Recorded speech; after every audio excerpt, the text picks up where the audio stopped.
انہوں نے قومی حکومت کی بات نہیں کی, انہوں نے نیشنل کنسنسس کی بات کی.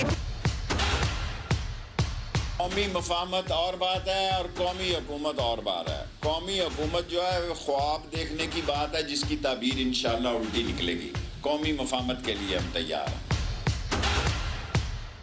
مسلم لیگ نواز کا مزاحمتی رویہ ہو ہی نہیں سکتا. انہوں نے کبھی مزاحمت نہیں کی. یہ سیٹی بجے تو یہ جانے والے ہیں. طالبان نے افغانستان میں نئی حکومت کے قیام کا اعلان مؤخر کر دیا. طالبان حکومت میں ملا ہیبت اللہ سپریم لیڈر جبکہ ملا عبد الغنی برادر سربراہ ہوں گے. کیا مسلم لیگ نون میں بیانیے کا اختلاف پی ڈی ایم کی تحریک کو بھی نقصان پہنچا رہا ہے؟ پوچھیں گے رہنما تحریک انصاف صداقت علی عباسی سے, مسلم لیگ نون کے سینئر رہنما محمد زبیر سے اور پیپلز پارٹی کے سینئر رہنما مولا بخت چانڈیو سے.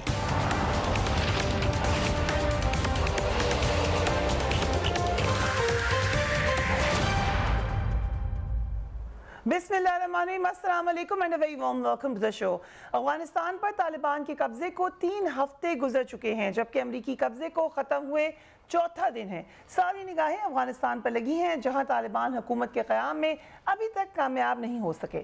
کابل میں طالبان کے تمام جو اہم رہنما ہیں وہ اکٹھے ہو چکے ہیں جہاں حکومت سازی کے لیے مشاورت جاری ہے, مگر ابھی تک طالبان کسی نتیجے پر نہیں پہنچ سکے. آج حکومت کے قیام کا اعلان ہونا تھا مگر اب اسے مؤخر کر دیا گیا. اس بارے میں اے ایف پی نیوز نے لکھا ہے کہ طالبان کی نئی حکومت کا اعلان آج نماز جمعہ کے بعد متوقع تھا مگر اب ہفتے کو کابینہ کا اعلان کیا جائے گا.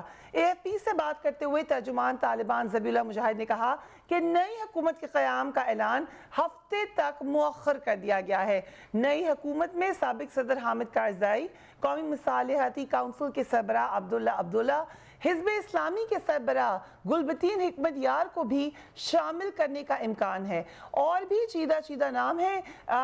تقریباً ایک دن پہلے جب ہم نے کابل میں بات کی تھی وہاں کے senior correspondent T R T کے علی مصطفیٰ سے, تو انہوں نے کہا تھا نام تو بہت سارے ہیں لیکن کسی بھی بارے میں حتمی بات نہیں کی جا سکتی جب تک کنفرمیشن آفیشل نہ ہو جائے. طالبان کے شریک بانی ملا برادر ملا عمر کے بیٹے ملا یعقوب اور دوحہ میں مقیم طالبان کے سیاسی امور کے سربراہ شیر محمد عباسی بھی اس وقت کابل میں موجود ہیں. اس حوالے سے طالبان کے ترجمان سہیل شاہین نے ایک سٹیٹمنٹ دی ہے. لیٹس واچ ہم. The negotiation is already underway in Kabul. Right now, our leaders have consultation among themselves to consider everyone to be included in the future government. As you know, we have taken over all Afghanistan through military means, but still we want for future Afghanistan, for future government, that all Afghan politicians and personalities have their participation, and all Afghans take part in the government departments on the basis of their talents. مولا بخش چانڈیو صاحب, thank you so much for joining us on the program. Taliban نے افغانستان میں نئی حکومت کا جو اعلان ہے مؤخر کر دیا ہے. جو وقت گزر رہا ہے بہت سارے مسائل مزید جنم لے رہے ہیں.